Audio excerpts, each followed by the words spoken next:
Joko Widodo menandatangani Peraturan Presiden Nomor 75 Tahun 2024 tentang percepatan pembangunan Ibu Kota Nusantara. Aturan ini mengatur tentang ganti rugi lahan hingga hak guna usaha. Perpres yang diteken Jokowi 11 Juli kemarin itu berisi 14 pasal terkait penyediaan fasilitas hingga perizinan. Dalam Perpres disebutkan percepatan pembangunan IKN bertujuan membentuk ekosistem layak huni. Selain itu, untuk pemenuhan penyediaan layanan dasar dan komersial, Perpres juga mengatur penanganan permasalahan penguasaan tanah ADP atau aset dalam penguasaan.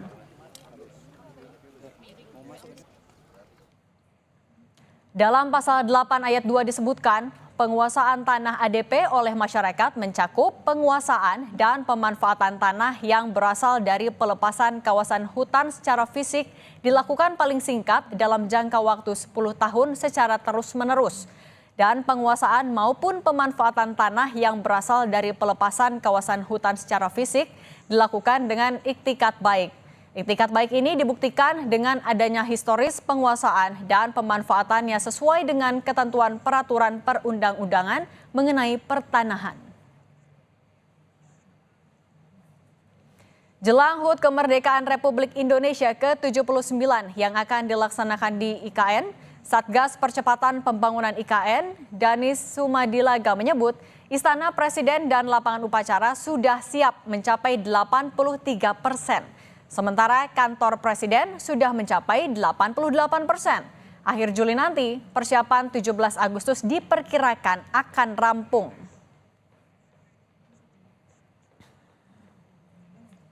Soal pembangunan IKN, staf khusus Presiden Jokowi, Grace Natali, dan Ketua DPP PDI Perjuangan Jarod Saiful Hidayat saling lempar argumen. Jarod menyindir IKN sebagai proyek dan kebijakan tergesa-gesa. Sementara itu, Grace menantang Jarod agar datang langsung ke IKN.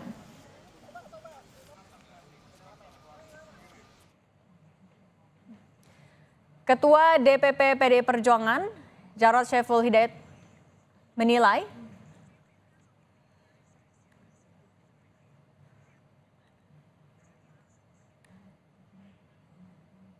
silakan Pak Jarod datang sendiri ke IKN. Kalau hanya melihat dari jauh,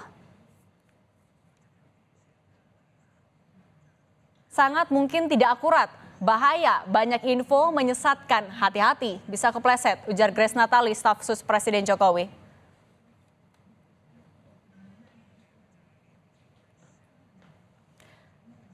Ketua DPP PDI Perjuangan, Jarod Saiful Hidayat menilai belum jelasnya waktu pemindahan ibu kota negara dari Jakarta ke ibu kota Nusantara menandakan proyek IKN merupakan kebijakan yang dibuat dengan tergesa-gesa.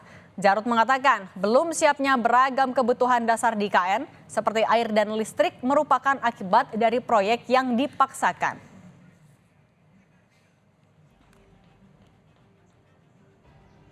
Kalau selalu dipaksakan, ya begitu hasilnya. Listrik belum masuk, air juga belum masuk, infrastruktur juga masih belum siap, begitu ya. Artinya apa? Inilah salah satu konsekuensi dari kebijakan yang tergesa-gesa, terutama di dalam implementasinya, di dalam eksekusinya. Menteri Pekerjaan Umum dan Perumahan Rakyat Basuki Hadi Mulyono menyebut jalan tol menuju Ibu Kota Nusantara hingga Pulau Balang sudah bisa dilintasi pada 17 Agustus 2024 mendatang.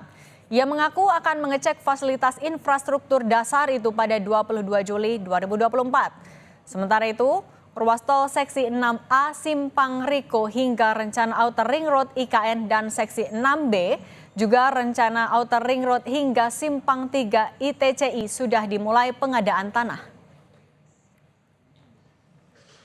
Presiden Joko Widodo pernah menjanjikan akan berkantor di IKN pada akhir Juni atau bulan Juli ini. Namun kini Presiden menyatakan IKN belum siap karena fasilitas air dan listrik belum tersedia. Jokowi mengatakan apabila semua sarana dan prasarana yang dimaksud itu sudah siap, dirinya bakal segera berkantor di IKN.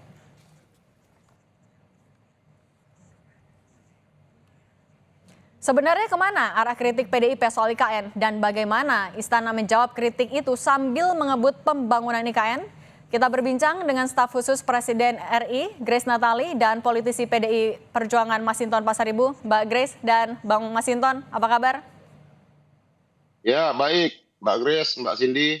Oke, Bang Masinton, sebenarnya apa yang jadi catatan PDIP sampai bilang IKN ini adalah proyek terburu-buru? Ya, yang disampaikan Pak Jarod itu kan mengulangi dari pernyataan Pak Presiden ya, yang menyatakan akan berkantor bulan Juli ya di IKN.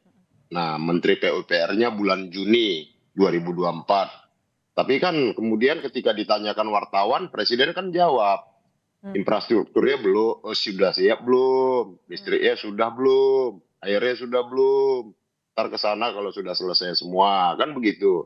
Nah tentu membangun ibu kota itu kan itu adalah simbol dari sebuah kedaulatan negara, kemandirian negara, artinya dalam arti kemampuan negara.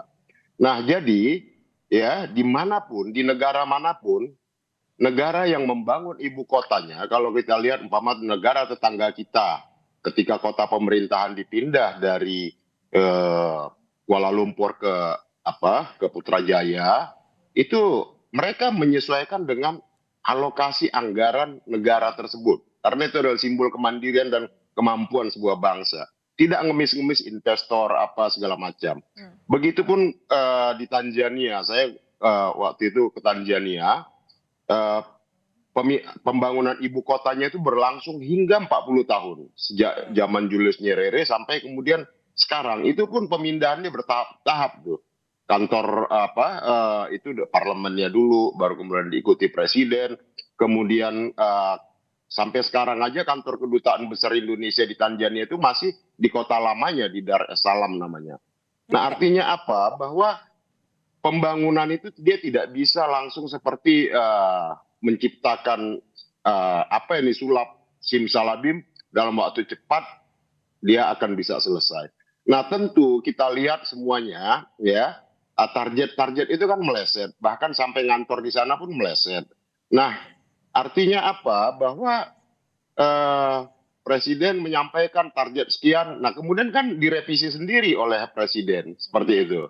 Nah artinya apa? Yang disampaikan oleh Pak Jarod adalah agar tidak perlu tergesa-gesa, tidak harus ambisius menyampaikan kepada publik, kerjakan saja, jalankan saja sebagai Mas Masinton, artinya nggak yakin Agustus sudah bisa berkantor Pak Jokowinya di sana? Ini kita kan mau bangun ibu kota, bukan membangun istana presiden saja atau istana negara. Yang kita bicarakan kan ibu kotanya. Kalau mungkin kantor pemerintahan hanya kantor presiden, ya monggo. Ceritakanlah kita sedang membangun kantor presiden, tahapannya sekian. Tapi dalam konteks ibu kotanya, ibu kota negara, ya itu kan juga perlu dijelaskan berapa persen sih baru yang bisa terrealisasi, kan begitu. Oke, baik. Saya mau ke Mbak Grace. Nah Mbak Grace, kalau melihat targetnya kan meleset, awalnya Juni sampai Juli, tapi ternyata molor. Anda melihatnya apa yang tidak tepat sebenarnya dari kritik PDIP atau apa yang terjadi? Ya, terima kasih Mbak Cindy, juga abang saya, Bang Masinton. Update terbaru, ini semuanya masih on schedule. Jadi seperti tadi yang Bang Masinton bilang, mencontohkan dengan pembangunan ibu kota negara di negara-negara lainnya, tidak ada yang tergesa-gesa juga dalam pembangunan IKN. Bahwa ini merupakan satu rangkaian panjang yang diperkirakan nanti paling terakhirnya akan selesai itu di 2045. Jadi ini rangkaian yang panjang. 2022 sampai 2024 itu hanyalah pemindahan tahap awal yang antara lain di situ terkait dengan air minum, kelistrikan, sarana utama seperti istana kepresidenan, sejumlah kantor kementerian itu termasuk dalam salah satu tahapan awal. Nah, untuk keperluan Presiden berkantor pada bulan Juli ini sejauh ini masih on the track. Tapi tentunya yang akan memastikan betul-betul punya final say apakah akan mulai masuk di bulan Juli atau apakah akan menunggu itu kan Pak Presiden, karena kan beliau yang akan melihat sudah nyaman belum. Tetapi untuk kesiapan air minum, listrik itu sudah akan siap di bulan Juli ini. Untuk keperluan 17 Agustus juga sudah aman, Mbak Cindy dan juga Mas Masinton. Dipastikan yang namanya listrik aman, air termasuk juga komunikasi sudah aman. Jadi pembangunan dari IKN semuanya masih on the track, tidak tergesa-gesa. Seperti yang tadi dikatakan bahwa pembangunan ibu kota negara itu ya harus semuanya yang terbaik dan bersifat jangka panjang, dan itu yang memang sedang dikerjakan oleh tim OIKN begitu. Jadi jangan khawatir, malah kalau nanti udah sampai ke IKN mungkin bisa melihat bahwa semuanya sudah tetap on the track sesuai dengan target-target yang ditetapkan. Oke, Bang Masinton, tadi kalau Mbak Grace bilang masih on the track, kok semuanya masih on schedule. Kalau Anda melihatnya apa yang masih bisa dilakukan atau dievaluasi agar ini kan proyeknya sudah berjalan, anggaran sudah keluar, apa yang harus dilakukan oleh pemerintah? Ya kalau yang disampaikan itu nyatanya seperti itu, ya alhamdulillah begitu loh. Tapi kan publik, yang ditanyakan publik itu kan progres yang disampaikan pemerintah sudah sekian, ternyata realisasinya tidak seperti itu. Kemudian banyak ya yang capaian-capaian yang disampaikan pemerintah kemudian diralat sendiri oleh pemerintah. Nah itu yang menjadi pertanyaan publik gitu, ya kan.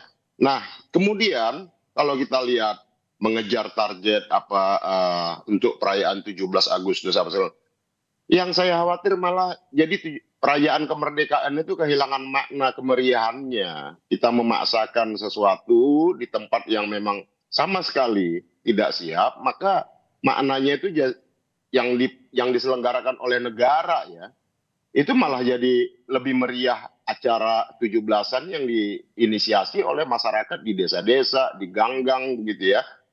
Karena apa? Karena ada seperti upaya ini nih 17-an harus kita adakan di IKN seperti itu. Yang menurut saya semuanya jadi terlihat terkesan ya mobilisasi itu buru-buru hanya untuk sekedar menyelenggarakan acara 17-an yang sesungguhnya ya makna sesungguhnya dalam kemeriahan 17-an Agustus itu menurut saya tidak perlu harus diselenggarakan di tempat yang memang belum siap. Kita adakan di Jakarta, makna kemeriahan, makna kemerdekaan itu bisa dirasakan. Oke, Mbak Grace, kalau Anda melihatnya 17 Agustus sebenarnya kan masih bisa juga dilakukan di Jakarta, tidak perlu di IKN. Anda melihatnya memang ada urgensikah harus dilakukan di IKN tahun ini? Nah, ini kan sebenarnya gagasan untuk memindahkan ibu kota sudah ada sejak lama ya. Bahkan kalau kita runut lagi ke belakang, yang pertama kali memiliki ide ini kan adalah Presiden Soekarno tahun 1957, karena melihat bahwa Jakarta dan Jawa itu sudah harus berbagi beban, apalagi Jawa atau Jakarta terus khususnya sekarang sudah overpopulation. Jakarta adalah the fastest sinking city in the world gitu kan, yang paling cepat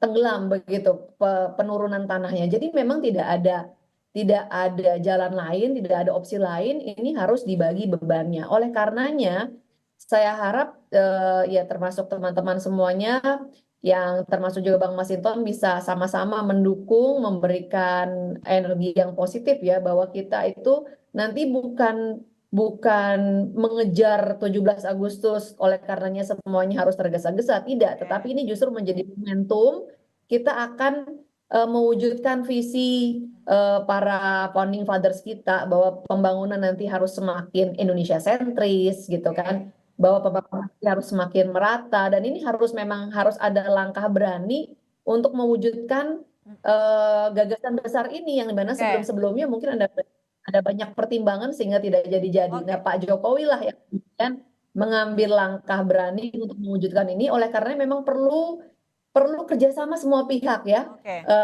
Dan kita support, kita terima tentu semua masukan, mohon sabar, ini semua sedang dikerjakan. Yang pasti tidak ada tergesa-gesa, semuanya akan memenuhi kualitas yang terbaik sebagai standar sebuah ibu kota negara. Oke, baik, kita akan lihat progresnya terus pembangunan IKN sudah sejauh mana dan akan sesuai dengan target atau tidak. Terima kasih politisi PDIP Bang Masinton Pasaribu dan staf sus Presiden RI Mbak Grace Natali. Terima kasih sudah berbagi di Kompas Petang. Sehat selalu.